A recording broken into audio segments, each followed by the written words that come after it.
Hello students, आज के इस वीडियो में क्लास 12 की केमिस्ट्री जिसमें डी और एफ ब्लॉक के बारे में हम पढ़ेंगे। इसका पहला एक वीडियो बना चुके हैं जिसमें लेथनाइड्स के बारे में पढ़ाया था। ठीक है, ये लेथनाइड्स के बारे में पढ़ाया गया था जिसमें गुण, भौतिक गुण एवं रासायनिक गुण के बारे में बताया गया था। साथ में लेथनाइड्स की जो रासायनिक रिएक्शन होते हैं वो भी बताया गया था कि केमिकल रिएक्शन ये कैसे बनाते हैं। चलिए आज इस वीडियो में हम एक्टिनाइड्स के बारे में पढ़ेंगे। इसी एक्टिनाइड्स को 4F श्रेणी का तत्व कहा जाता है। तो इसका अगर संकेत की बात करें तो एक्टिनाइड्स को AN से लिखते हैं। चलिए इसके गुण के बारे में पढ़ते हैं। आवर्त सारणी के तीसरे वर्ग एवं 7वें आवर्त से 14 तत्व को उठाकर सारणी के नीचे रखा गया है। यानी अगर हम आवर्त सारणी की बात करें तो आपको आवर्त सारणी का जो तीसरा वर्ग होता है ना, तीसरे वर्ग, इसमें एक छठा आवर्त और साथ में 7वां आवर्त, तो छठे आवर्त से जो उठाकर एक श्रेणी नीचे बनाई गई है जिसको लेथनाइड श्रेणी कहा जाता था, जो कल के वीडियो में हम लोग पढ़े थे। और यहाँ पे 7वें आवर्त से एक और श्रेणी निकली हुई है और नीचे F ब्लॉक में रखा गया है जिसे हम एक्टिनाइड्स कहते हैं। क्या कहते हैं? एक्टिनाइड्स कहते हैं। आगे हम पढ़ेंगे कि इसका नाम एक्टिनाइड्स क्यों रखा गया। चलिए इसके गुण एक्टिनम के समान होने के कारण इन्हें एक्टिनाइड्स कहा गया। यानी एक तत्व होता है जिसका नाम होता है एक्टिनम और इसे AC से सूचित करते हैं। एक्टिनम से ये जितने भी एक्टिनाइड्स तत्व के जो होंगे ना, कोई भी तत्व होगा वो एक्टिनम से समानता दर्शाने के कारण इन सभी तत्व के सामूहिक रूप को एक्टिनाइड या एक्टिनाइड्स कहा गया है। ठीक है, इस श्रेणी में एक्टिनाइड्स 89 के बाद थोरियम से लेकर लॉरेशियम 103 तक के 14 तत्व को रखे गए हैं। यानी एक्टिनाइड्स जो है ना, एक्टिनम जो है इस वर्ग का तत्व नहीं है या इस श्रेणी का तत्व नहीं है, लेकिन थोरियम 90 से लेकर लॉरेशियम 103 तक के जो 14 तत्व है ना, वो एक्टिनाइड्स के होते हैं। चलिए साथ ही इसमें बात करते हैं कि ये जो है ना, ये तत्व समानता के कारण एक्टिनम को भी इनके साथ रखा गया। यानी जो एक्टिनम है वो इन सभी तत्व के साथ समानता दर्शाता है और इसी के कारण एक्टिनम को भी इसी तत्व में रखा गया। अगर हम बात करें लेथनाइड्स और एक्टिनाइड्स में समानता, ठीक है, जो लेथनाइड्स के बारे में हम जो गुण पढ़े सेम गुण इसमें एक्टिनाइड्स के बारे में पढ़ना है। उसमें भी हम लोग पढ़े थे कि जो लेथिनम है ना, लेथिनम वर्ग जो श्रेणी है लेथनाइड्स उसका सदस्य नहीं है, फिर भी इसको समानता के कारण लेथनाइड्स के अंदर ही पढ़ते हैं। साथ ही अब इसके बात करते हैं भौतिक गुण और साथ में कुछ लक्षण के बारे में बात करेंगे। भौतिक गुण में पहला आता है इसका इलेक्ट्रॉनिक विन्यास। इसका इलेक्ट्रॉनिक विन्यास रेडॉन 5F 1 से 14 इलेक्ट्रॉन भरे रहेंगे, 60 में 0 से 1 और 7 से 1 से 2 इलेक्ट्रॉन होंगे। जो F ऑर्बिटल का जो 0 इलेक्ट्रॉन होता है, 7 इलेक्ट्रॉन और 14 इलेक्ट्रॉन विन्यास के कारण ये इलेक्ट्रॉनिक विन्यास में अनेक अनियमितता देखने को मिलती है। ठीक है, और साथ ही आप याद करिए कि ये जो इलेक्ट्रॉनिक विन्यास होता है ना, ये अस्थाई होता है। क्या होता है? अस्थाई होता है। और इसकी अब बात करते हैं भौतिक अवस्था के बारे में, तो ये चांदी जैसे क्या होता है, सफ़ेद चमकदार होते हैं और इनकी जो घनत्व होती है वो काफ़ी अधिक होती है। तो एक्टिनाइड्स की जो चमक होती है ना, वह चांदी जैसी होती है और साथ में इनका घनत्व काफ़ी अधिक होता है।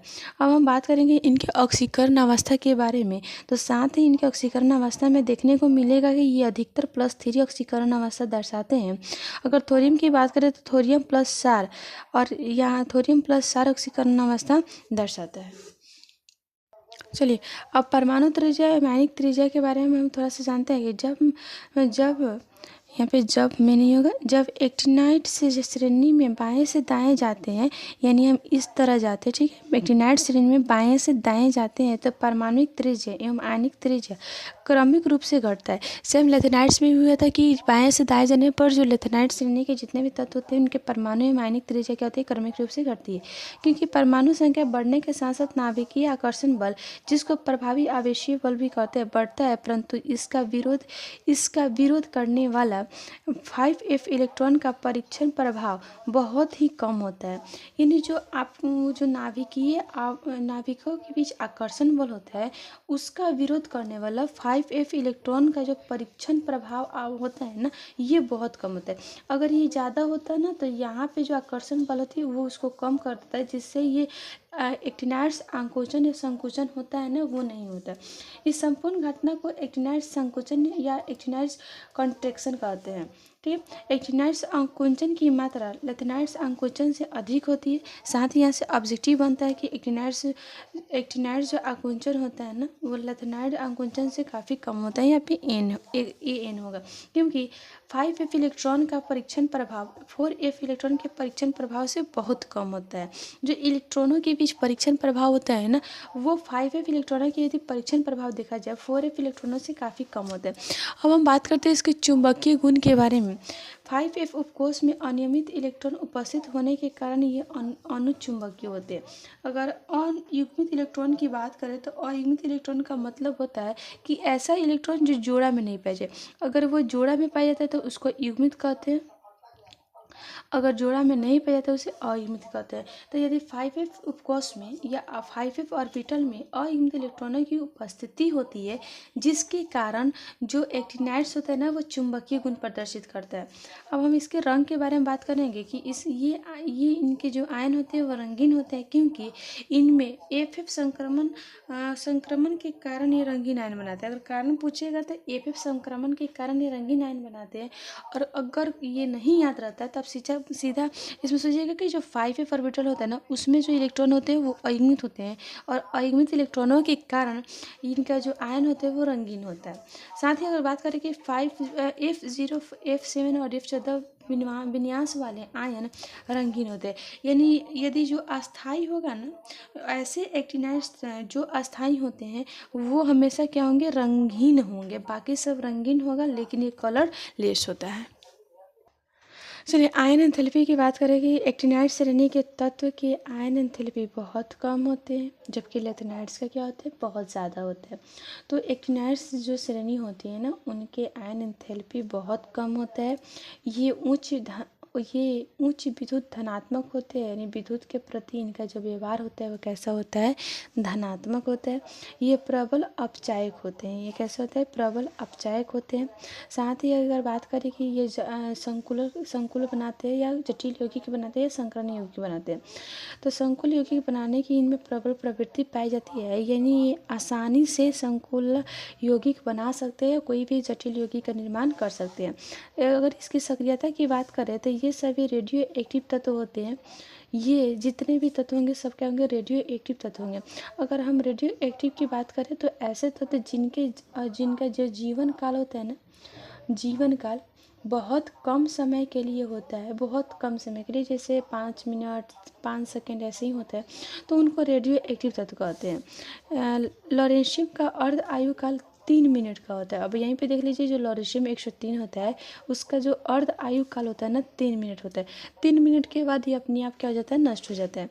अगर यहाँ पे उपयोग देखा जाए तो नाभिकीय रिएक्टर में ईंधन के रूप में उपयोग किया जाता है। जो यूरेनियम का उपयोग कांच, वस्त्र और औषधि के रूप में किया जाता है। प्लूटोनियम का उपयोग नाभिकीय रिएक्टर में परमाणु बम बनाने में किया जाता है। और वेरी वेरी इंपॉर्टेंट जो क्वेश्चन बनता है, थोरियम का उपयोग नाभिकीय रिएक्टर में किया जाता है।